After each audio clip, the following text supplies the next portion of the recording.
Hi, I'm Sonia Shivago. I'm Adriana Villi. We are actors, Writers, directors, producers, and we're two best friends who made a movie about two best friends. Our movie is called Virgins by Choice. Join us for some real girl talk as we dive into some deep issues. Unfiltered, Yes. girl talk. You're welcome. Real life, baby. Real life.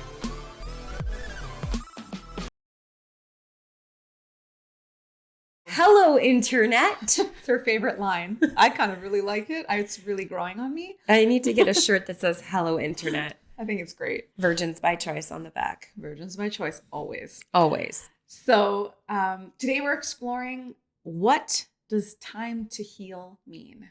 Time to heal after a breakup. After a breakup. What does time to heal mean after a breakup?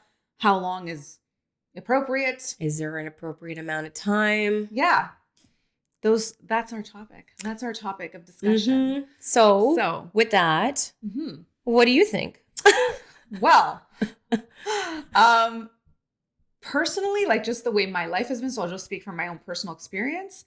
I've not in my life ever kind of gone from one relationship to another. It's just Oops, not. that's me. Well, this is it. This is just how my life has been. Okay. So we'll exactly. And we know that, I'm sure some of you maybe relate to what I'm saying, and then have friends who that's not the case, right? Like they have relationships back to back and they're good with it.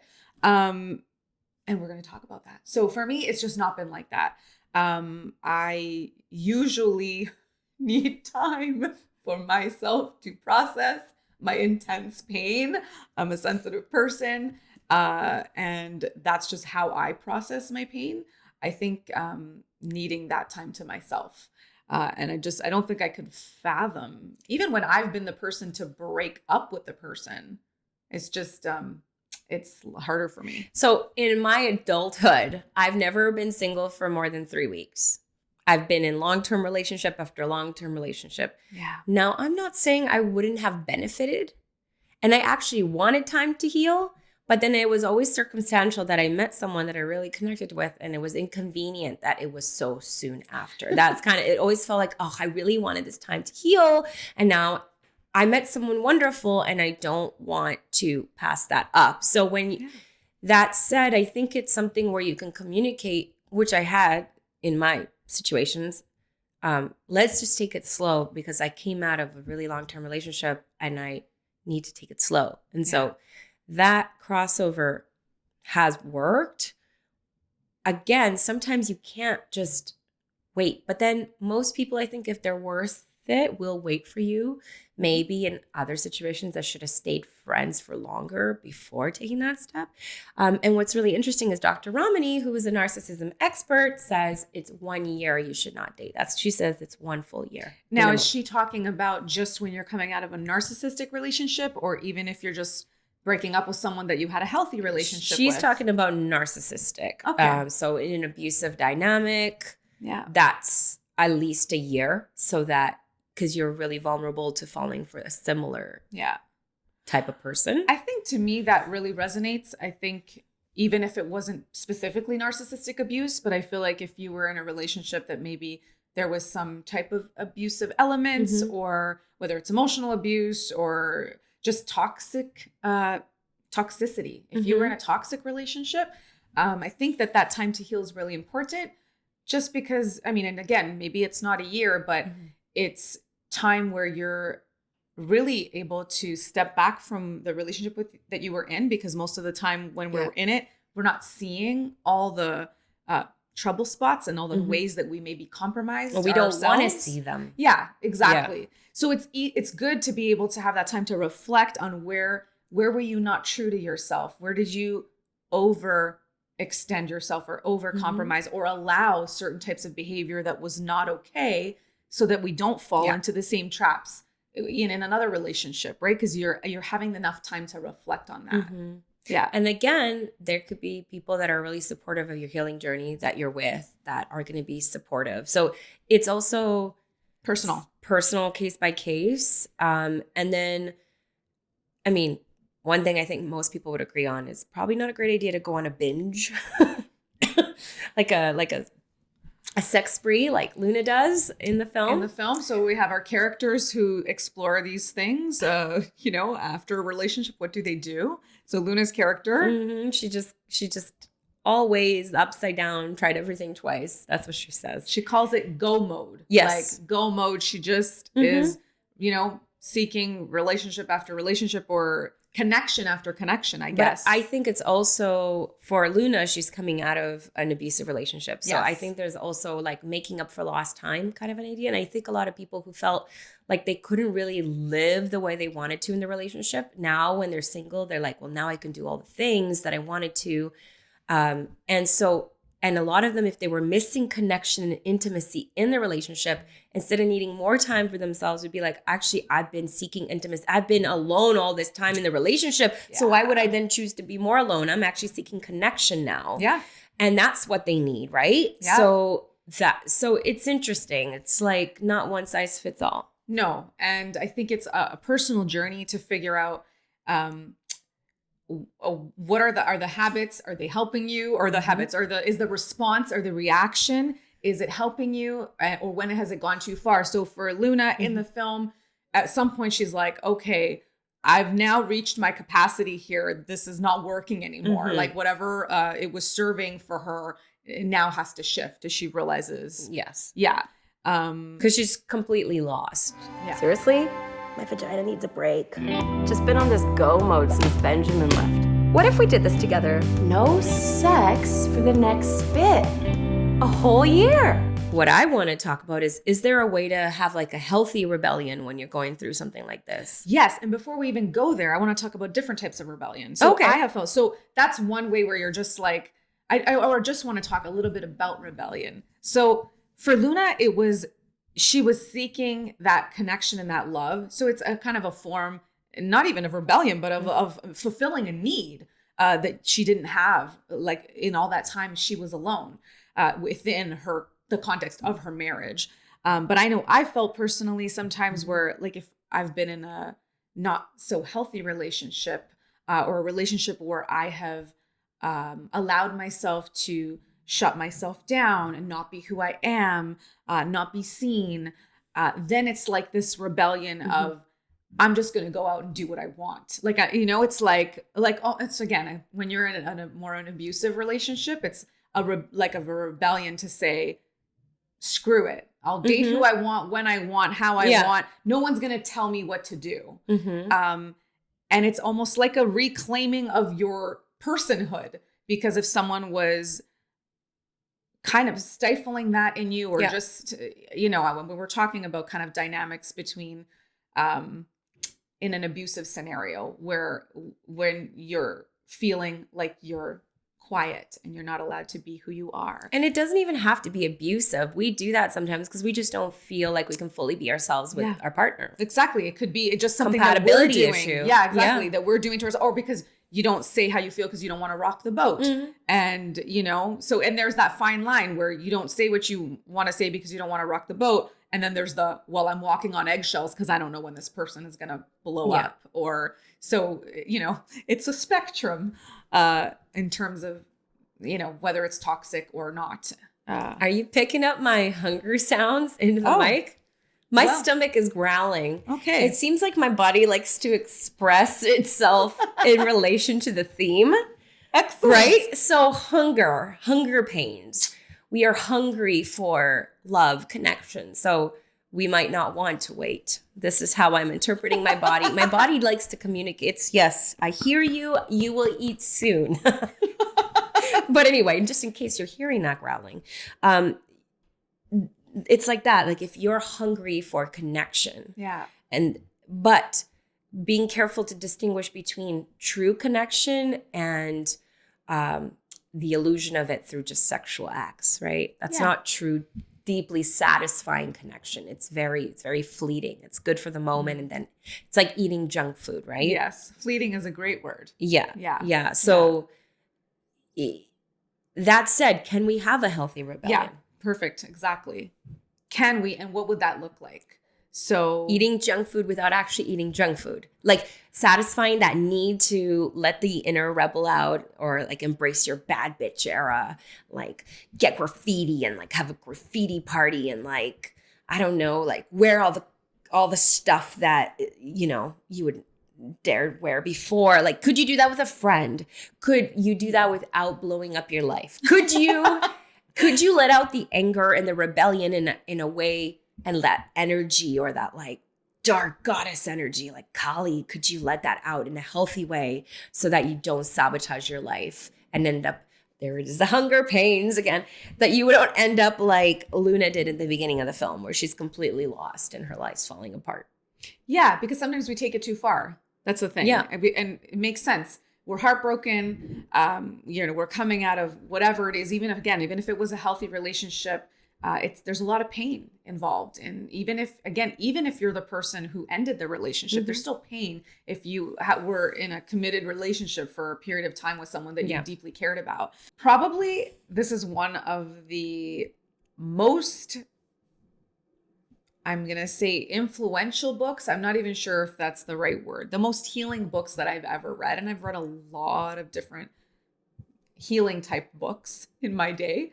But this one is pretty amazing. I think I got it also at the right time. So it was recommended to me by my therapist. So Our therapist. And it was at the right time. What does that mean? So I was in the thick of it at the end of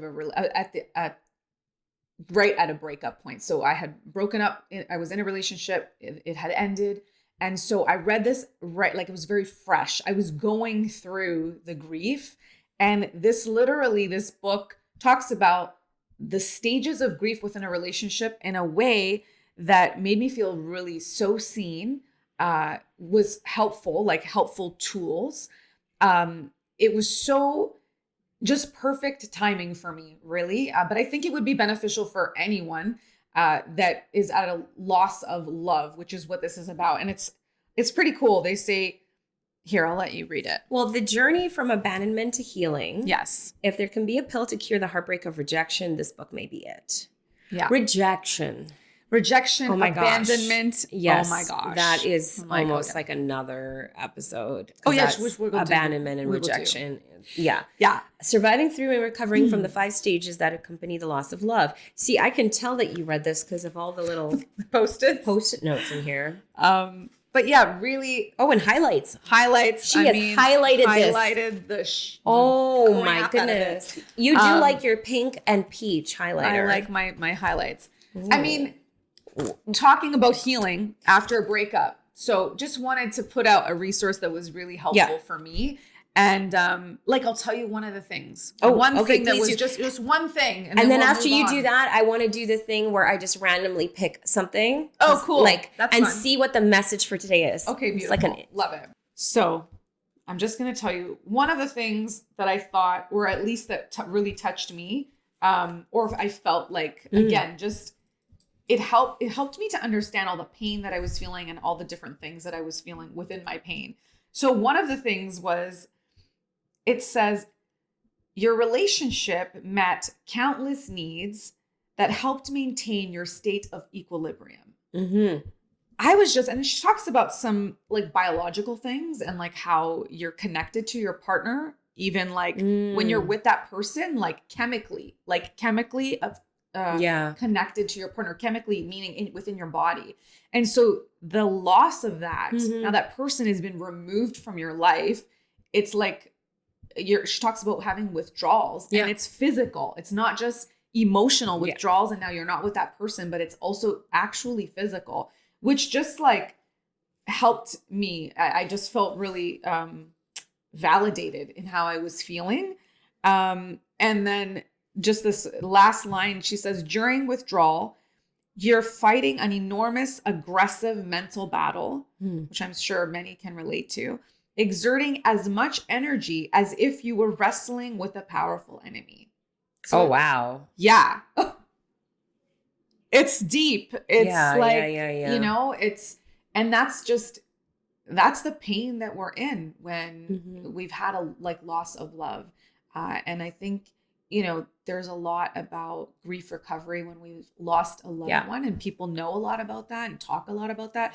I'm not sure how many people talk about the stages of grief after the loss of a relationship, the loss of love. So anyways, this was really helpful for me. So I've been watching a show called Shrinking, which is really great. And the main character has lost his wife, and he meets a woman who's lost her husband, but her husband has left her. And she says, I'm almost jealous of you because like you can, like, now when I look back, all the happy memories are tainted versus I'm sure when you look back, you can reflect on the good memories. And then he was saying, we're not going to have a competition with our pain here, right? Like it sucks for both of us, right? But I have thought about that too. Sometimes I feel like it's harder to grieve someone that is like out having fun right now when they promise to be with you till like death do you part, versus being like, okay, this person has passed. So it's not that we wouldn't have stayed together. And it's a tragedy. But at the same time, you can have closure. There's no coming back from that. And I think what's really dangerous is if you've been in a dysfunctional relationship, and there's more of a tendency to go back in that period of withdrawal, like going back to a drug. Yeah. Because the devil you know is better than the devil you don't. True. So I think it's really, really dangerous for women that they go back to like their abuser or like the dysfunction because it feels safer than what you don't know and being in the discomfort of being on your own. Yeah. I think like the average is like a woman goes back like 7 times to her abuser. I think it's probably even a lot more, but maybe an average. And it's very dangerous. Yeah. Like we're talking about life or death here. Yeah. So those are the dangers of how it's different when the person's still alive and let's say not good for you. Yeah. Because of that withdrawal you were saying. Yeah. So anyway, great book. Have a read. And on that, Mm-hmm. I think and part of the taking the time to heal is that maybe it gives us that strength to be able to refrain from going back. Obviously, the complexities of abuse are many, but in order to gain that strength, that some of these tools can help that, right? To actually solidify and that self-reflection, that time of self-reflection before making that decision to go back maybe in a toxic situation. And I think it's unique for everybody because it takes as long as it takes. Yep. For some people, could be 3 weeks. For some people, it could be 20 years. Yeah. But as long as you're doing the work, because if you just take time just to take time, but you're still not grieving and looking at what you've learned from the situation, then it's not really the time's fault. Yeah. Right. So if you're in therapy or, or even a book like this, like this book. So even if processing your pain, if you're not in therapy, you don't have access to a therapist. I mean, this book brings you through stage by stage, and even just something like that, finding a resource that can help you is better than, kind of floundering on your own. I mean, I've totally done that. Sometimes we don't know how to heal, how to, gain perspective and reflect on the pain of something that has just happened to us. So sometimes just having a resource like that is helpful. And people to lean on, to really talk to. Yeah. You can get through anything if you have a shoulder to lean on. Again, the power of friendship. Yeah. I like to see because I love spontaneity, intuition, and the magical. So I'd like to see if for us in our audience, we have a message about healing. I'm just going to randomly go to it and see what line we get, because I love doing this. So I'm going to flip the pages now, and you're going to hear the flipping in the microphone. As she begins to work through her recovery, this awareness will help her to identify and challenge these negative thoughts. For most, the process of internalizing happens on a deeply personal level in the privacy of our innermost thoughts. Self-doubt takes its toll silently and over an extended period of time. It becomes the invisible drain that leaches self-esteem from within. Your friends and family probably don't realize that what you were going through and the potentially most damaging part of the grief, which is the most potentially damaging part of the grieving process. So I think this book is talking about how our confidence, of course, when you've gone through a loss, especially if someone has left, because we're talking about abandonment and rejection, it really takes a hit on our self-confidence, and we start to have a lot of self-doubt.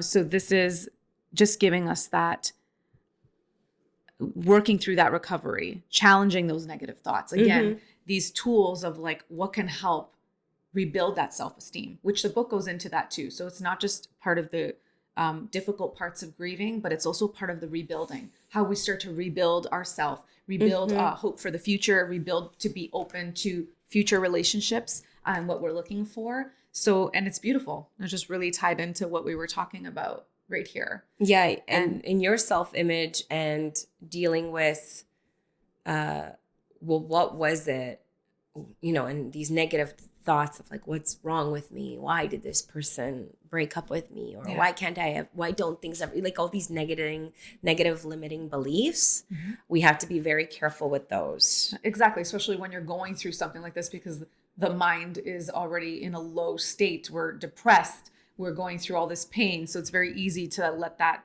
loop play in the head of negative thoughts. And so with that and realizing that maybe your friends and family don't realize, like, on top of the fact that you're grieving this relationship, you're starting to have like this negative self-talk about like what you're lacking, maybe how we can support each other. And if you have a friend or a loved one that's going through a grieving process, maybe understanding that that might be something they're also dealing with. Yeah. And being a little bit more encouraging and affirmative of their gifts. Yeah. And saying their character. Yeah. And reminding themselves, are. like, you're so wonderful. There was nothing, like all the things that we love about the person that is dealing with this, that is suffering, because maybe that's something that you really need to hear more in those moments. Yeah. And so that's the message for us, to tell each other how wonderful and amazing we are. Yes. When we are struggling. Yeah. And maybe there's somebody right now in your life that you could reach out to and just send them an encouraging text message about that. A random, like, nice affirmative compliment. Yes. A true compliment, not just I like what you're wearing, but like which is also nice. You've always been there for me, and I really value our friendship, and don't ever change. You're wonderful, Yeah. Like, we could do that. Yes. I think that's what I'm taking away from this message. Is that let's not forget we all can go with these thoughts, and we can help each other as friends. We need each other. Exactly. Reaffirming the positive. And we talked about this book, but if there's other resources that maybe you've found really helpful in times of heartbreak or pain, we'd love to hear what those might be. Definitely leave a comment below. Susan Anderson, thank you so much. Thank you so much. Exactly. Read this book. It's so great. And if you enjoyed today's talk, please like and subscribe. And if you didn't enjoy it, please don't tell us, because we don't need to feel rejected. We just talked about how we have these thoughts about ourselves. So can you just say something nice? Can we start there? Can you just say one good thing that you liked? We've both been through a lot here, and we're being very vulnerable with you. So please keep that in mind before what the things you're going to say.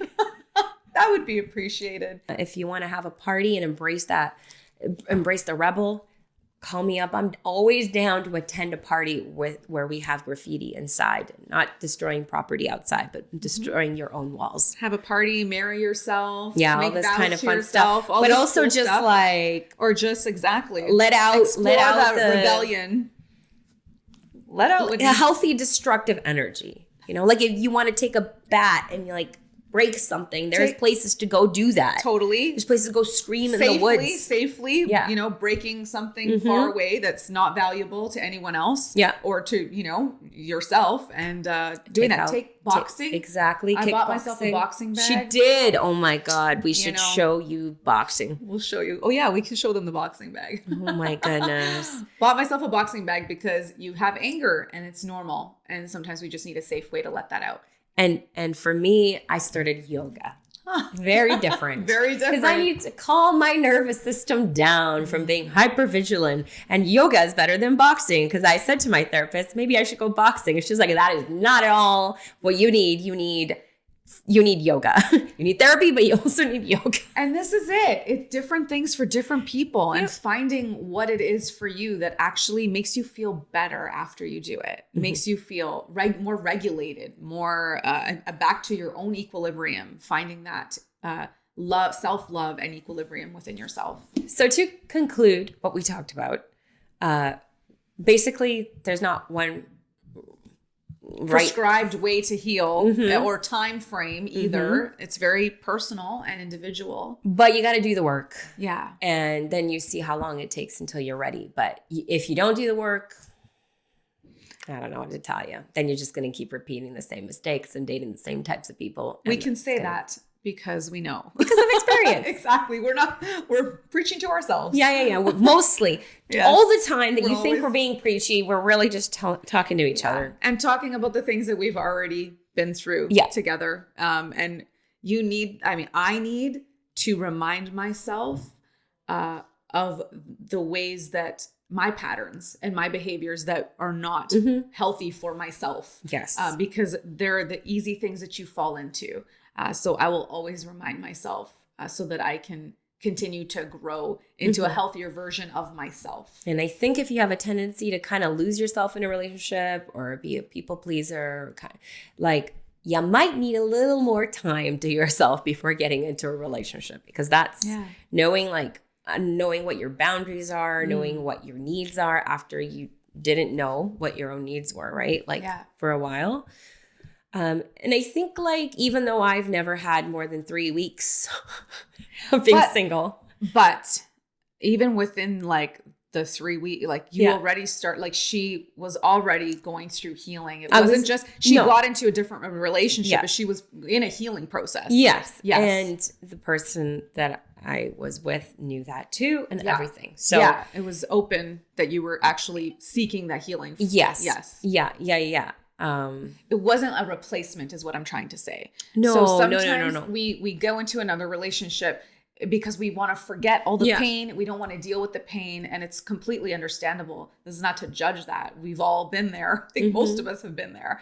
But it's that recognition that we actually can do the work. When we say what it means to do the work is actually seeking out whatever it is to help ourselves, whether it's therapy or going through a book or something, you're with someone and going through some journaling prompts, whatever it is to help that self-reflection, as opposed to just getting into a relationship and we're just going to forget about all this toxic stuff that happened in the past and bury it. It never is a good thing because it will resurface, because that's just how life is. But I think we also have to be aware of feeling like you're never ready, or that 100%. You have to be fully healed before you actually start another relationship, because you're another trap. It's like a lifelong journey. You're always going to be growing. You don't need to have reached Mount Everest before you can now invite someone into your life. 100%. So it is a balance, right? You can also go the other way where you are too self-focused and forget how to be in relationship. So again, you will know for yourself what the right thing to do is, but it's dangerous both ways. It's dangerous both ways. Yeah, the other ways, then you're self-protected, you're isolating, and you're not willing to allow yourself to take a risk to be in a relationship. Love is a dangerous and painful thing. So, kudos for anyone who's brave enough to try it. True. And on that note, subscribe. We are out. I need to eat because I'm hungry. Out.